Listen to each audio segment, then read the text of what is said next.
All right, we've got 6 books. 3 are Pepe Le Pew grade stinkers, 1 is a solid good time, and then 2 have restored my faith in bookmanity. So go ahead and place your bets and let's get into it. Let's start off on a high note. I've got Book Lovers by Emily Henry, and I had read Happy Place first, and I wasn't that into it at all. So I thought maybe Emily Henry's books just weren't for me, but I saw people recommend Book Lovers if you weren't that into Happy Place. So I'm just really glad that I gave it a shot because I really enjoyed it. So in Book Lovers, we're following Nora, who's a literary agent in New York City. She's cutthroat. She's making those deals. And her sister convinces her to take a month-long girls' trip to a small town in North Carolina, which is actually the setting for Nora's client's best-selling book. It's supposed to be their Hallmark Channel moment of reinvention, but Nora keeps running into this snarky book editor from back in the city, and maybe there's something there. So I really like enemies to lovers stories, and this is what this was kind of billed as. Even on the inner jacket, it says one summer, 2 rivals, and they are not rivals. Like, she's an agent and he's an editor. Their job responsibilities do not overlap. So right off the bat, I felt a little bamboozled. And just in general, I wasn't really taken by the story in the beginning. Nora came off like a little too neurotic. Like, her one personality trait was that she's dedicated to work and her Peloton. And I also found her relationship with her sister a little codependent and unhealthy, but I think that's kind of the point. I also really liked her banter with the main love interest, Charlie. They're both like pretty sarcastic and deadpan, and I hadn't really seen that kind of sense of humor in the romance books that I've been reading. And also, these characters are in their 30s and they actually act like it. Some of the other books I've been reading, it's like they say that they're in their 30s or like 29, but they're acting like high schoolers, and it's just awkward to read. So I like that even though Nora was still very anxious and had her neuroses and awkward moments, there wasn't like, it didn't devolve into slapstick comedy of errors. It still felt like grounded in reality. I thought this book was pretty decent as I was reading it, but the conclusion brought it to 4 stars because I'm just a sucker for a story about how to be seen is to be loved. And I read this on the plane coming home from visiting my mom, who's the first person who ever truly saw me. So I was crying at the ending, and then I was like, yeah, I gotta give this 4 stars. I also love that this story wasn't just about her relationship with a man, it's also about Nora's relationship with her sister Libby. Nora's kind of been thrust into this motherly role of her sister, and even though they're both well into adulthood, she's still kind of taking it on and putting herself on the back burner. But I feel like that relationship and those dynamics were fleshed out really well. And even though they're such different characters, you can still see that sisterly relationship between them. And I thought it was really well done. And even the love interest, Charlie, I feel like his backstory was well done without devoting like a ton of time to it. His kind of struggle of feeling like an outsider in his town and wanting to escape it was super relatable to me. So I appreciated that. And it made me like Charlie even more, which also just made me want to root for their happy ending. Like, I want to be invested not in just the main character, but also her relationship and that she's really meant to be with this guy.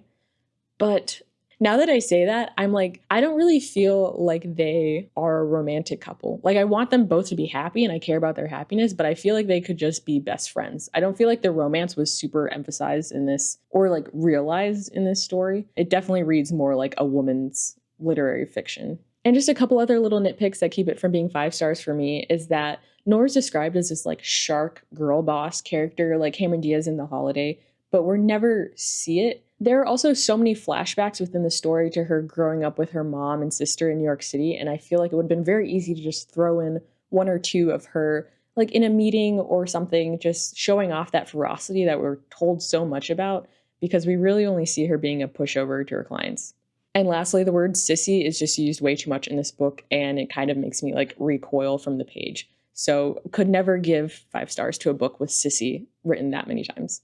But overall, 4 stars for Miss Emily Henry, and I will definitely be checking out more books from her. All right, let's switch gears to probably my most disappointing book from the last month, and that is Love Theoretically by Ali Hazelwood. And this is my first Ali Hazelwood book because I was hoping it might be her best. You know, she's got a couple books under her belt, but this was the displeasure was all mine. So Elsie's a broke theoretical physicist who's been working as a fake girlfriend for extra cash, but she's finally got a shot at her dream job. She's just got to impress the hiring committee. But who's on the hiring committee except her fake boyfriend's real brother, who's real hot? All right, let's start with what I liked about this book. There is a hedgehog, and I love this hedgehog. Her roommates got a tiny hedgehog that Elsie hates. They have this rivalry, and it's the most bizarre and compelling relationship I've ever seen. I love their rivalry so much, and I would read a spin-off just of them, I don't know, trying to kill each other. Jack, the main love interest, also has a nice relationship with his grandma. She's this rich lady who's like knows all her relatives just want her to die so they can get her money, and she just likes messing with them. And I wish the hedgehog could have met them as well. And since I haven't read any other Ali Hazelwood books, the idea of a STEM romance is really novel to me and exciting, and I just was excited to see that world in academia. Unfortunately, that was all that really worked for me in this book. It just read like manic pixie physics girl, and Elsie was just way too quirky to feel like a real human being to me. She likes cheese, Twilight, and physics, and Ali Hazelwood is not going to let you forget it. I actually was just overwhelmed by the mentions of cheese, so I started jotting them down, and there are 27 distinct cheese conversations throughout the book, and I don't even like cheese, so it did nothing for me. I wasn't like, oh, cheese. Also, the relationship was so random. Like, it's basically like Jack just saw Elsie and was like, yeah, she's the one for me. And I don't know. I mean, maybe that happens in real life, but it felt so unrealistic, and it's just not compelling to me as a reader. Like, you should be able to complement each other. And I know what we're presented in the book was that like Elsie's a super people pleaser. She basically just anamorphs into whatever the people around her want to see. And so it kind of leaves her with like no real personality. But with Jack, he kind of just sees through her and she's forced to be herself, which also was kind of like off-putting to me throughout the book because sometimes he's just like, cut the crap, like be you. And it's like, you don't know her like that. Let's have some boundaries. You know, maybe she's not comfortable doing that, but I guess it's romantic or something to be seen. I don't know. You know, I was just talking about how I like to be seen is to be loved, but here I'm just like, can you back up a little bit, please? So I wasn't really vibing with the characters or the romance. And then the writing, Ali Hazelwood's writing is also just decidedly not what I'm into. I think she needs to put the italics down. It's kind of reads like a crutch. Also, I picked this book up because it was billed as enemies to lovers, and I love that shit. But I think what I'm realizing is you can't trust everyone who says that. People are being a little bit too loose.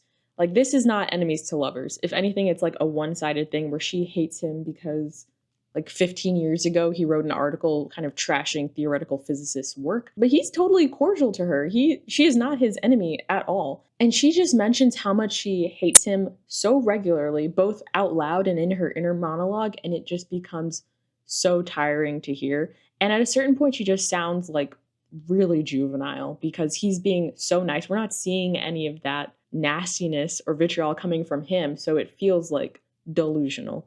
I just think I need my enemies to lovers to have like actual stakes. Like there's a real reason why you are rivals or hate each other, because otherwise it just feels totally petulant. And I can't get on board with that, especially when you're supposed to be like nearly 30. Overall, as a Tumblr raised millennial, this whole book was too Tumblr raised millennial for me. So it's going to be 2 stars, unfortunately. Okay, now that I've got that off of my chest, let's move on to a book that I enjoyed quite a bit. This is Upside Down, A Curious Beginning, a Veronica Speedwell mystery by Deanna Raybourn. So this is a mystery series, and the latest release came out recently, and I thought I would start at the beginning. So it's the late 1880s in England, and Veronica Speedwell, our protagonist, is a very independent woman with basically no filter. And she's also a lepidopterist, you know, butterflies. And after her aunt, who's like her guardian, dies, she feels like, oh, I'm totally free to adventure now and explore the world. Except nothing is that simple, so of course a mysterious baron appears and says she's in danger and must flee with him to a London. And of course she goes, because who turns down a free trip to London?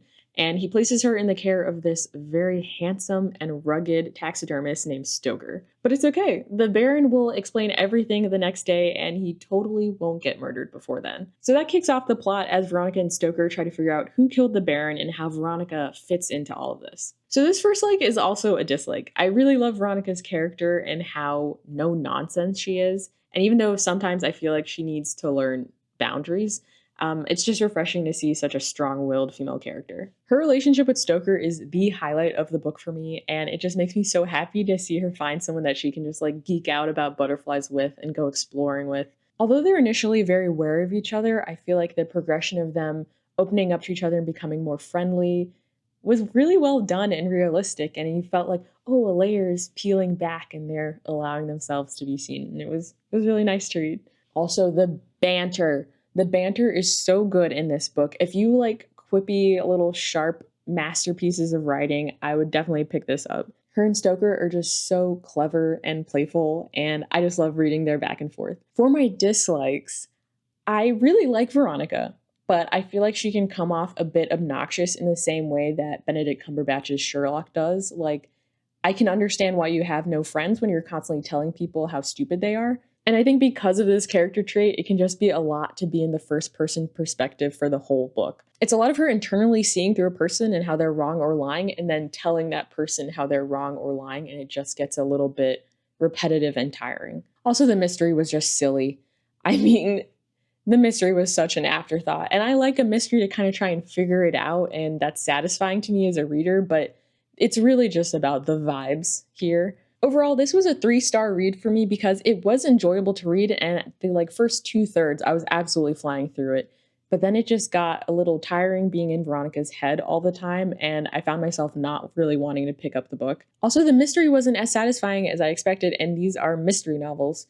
But I will definitely pick up the next books because I just really like these characters, and their banter is very fun. I really wanted to love this next book, but it just felt so flat. It was so disappointing. And this is So We Meet Again by Suzanne Park. I've been on such a romance kick, so I was like, I've been reading about a lot of white people. Like, let's switch it up. So we have Jess Kim. She's Korean American, and she was just let go from her super prestigious investment banking job. And it was done in the most racist way. She overheard them saying that she was overpaid for a woman anyway, and that Asians are just worker bees and not leaders. So really a discriminatory twofer there. But now she's jobless in New York City, which is not great. So she moves back in with her parents in Nashville. There she immediately runs into her childhood nemesis, Daniel Choi, who is looking fine and successful. And she would prefer to keep her distance, but unfortunately, they just keep running into each other.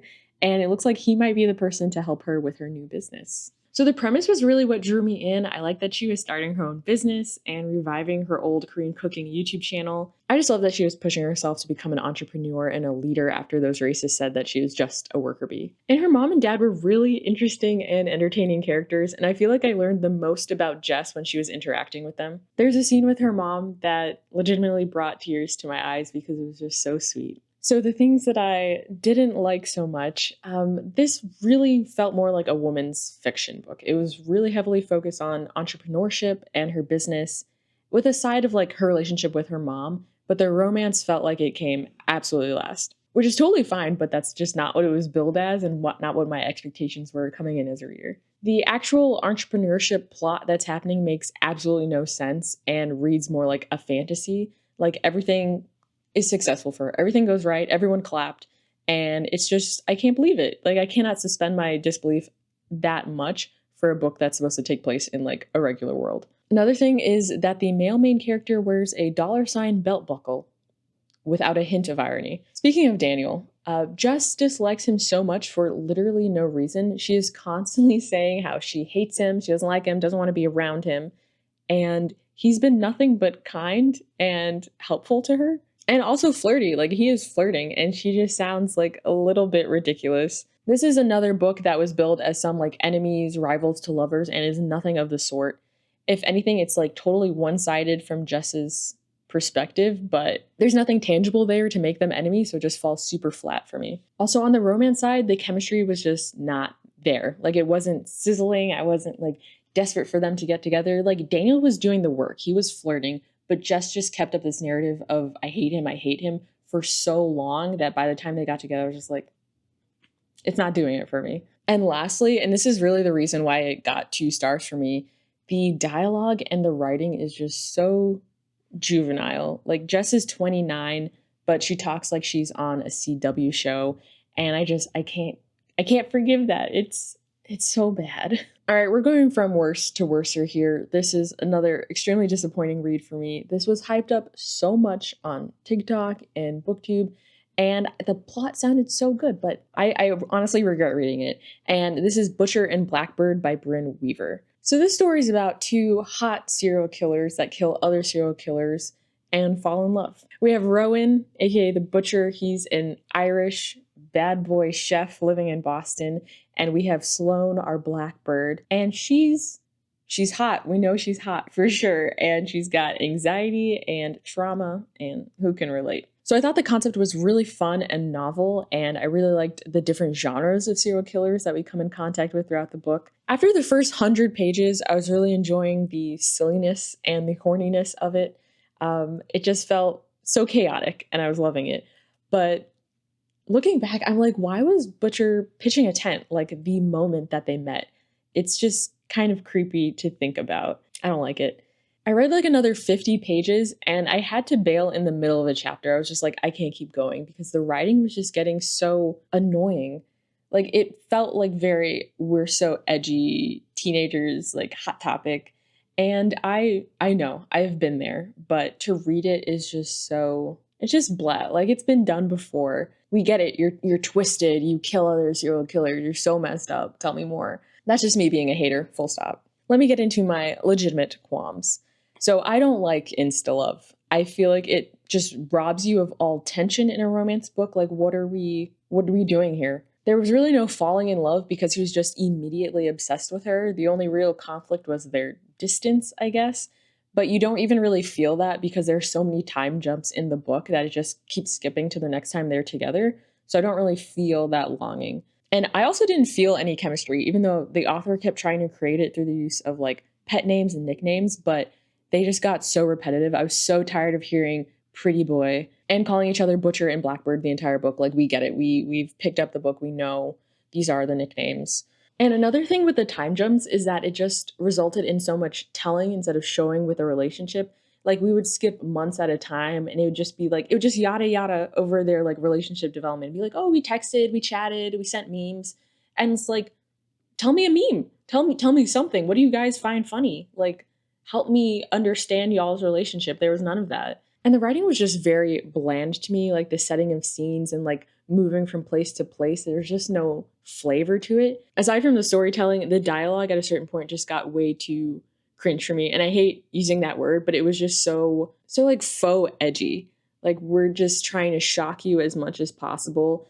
And they're just not as cool as they think they are, in my opinion. So there wasn't really anything for me to look forward to reading when I didn't like the story or the dialogue. So I gave it 2 stars because I did finish it, but I have never canceled a hold so fast. I had already put a hold at the library for the sequel that's coming out, Leather and Lark. And after reading those characters in this book, I was like, I definitely do not care to see where their story goes. So someone else can enjoy that. Okay, let's finish this video on a high note with a book that I really enjoyed. And this is The Gathering by CJ Tudor.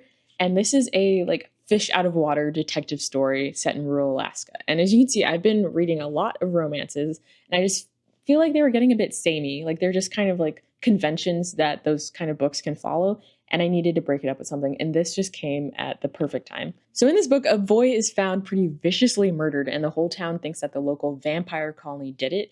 They kind of live in close proximity to each other, but like a lot of modern vampire stories, vampires are very much othered and treated like minorities, and they kind of parallel with civil rights and gay rights. So there's a lot of bigoted language in this book, which can kind of be a lot to deal with. But it's nice because the lead character, Barbara, she's a detective and she's coming in to try and like cross all the X's and make sure that the right people are held responsible. She's not looking to murder a bunch of vampires for no reason. So this book just made me so happy to read because it reminded me of like the power of good writing, like the way that she describes this small town and like it's winter time, so the hours of sunlight are very small. So it's constantly very dark and very cold, and you can feel that through the writing. This is shelved as a horror, and it's not like a super gory kind of horror, but there is this sense of dread that persists, and it's so fun to read. Like when you're kind of going down the page and you're trying to stop yourself from skipping ahead because you're so tense and stressed out. I love that books can give you that feeling. I also really like the main character, Barbara. She's a detective in her 50s, and she's also a vampire anthropologist. And she's so level-headed and smart, and it's so refreshing to see a character like that. She never does anything that's just like totally boneheaded just in service of the plot. My only gripe was that even though the plot and setting really worked for me, Some of these supporting characters felt more one-dimensional, and there are a lot of them. So while I was reading, it was kind of hard to keep them straight, and I was like, I wish I had been keeping a list or something. I didn't know there'd be so many of you. So I gave this book 4 stars because I absolutely loved reading it. Like, I tore through this book. It's so gripping, and it's also just a really good mystery. It's like delightfully creepy in a way that other mysteries I've read haven't been. I only held off from 5 stars because it didn't give me that, like, holy shit, this is why I read feeling. And I'm really a prose person, so I want to see words put together in a way that I'm like, oh my God, your mind. But as a whole, her writing was just very like atmospheric, and I did really enjoy that. So it's a solid 4 stars for me. And at the end, the epilogue kind of hints at maybe there could be a sequel, and I'm definitely excited about that. So if you're looking for a kind of creepy mystery, I would totally recommend checking out The Gathering. Or if you're in a reading slump, I think you would finish this so fast. So those are all of the books that I've been reading recently, and I feel like the more that you read, the more duds you're likely to come across, but there's always something to be kind of learned or taken from them. And I know I'll be thinking about the hedgehog from Love Theoretically for quite a while.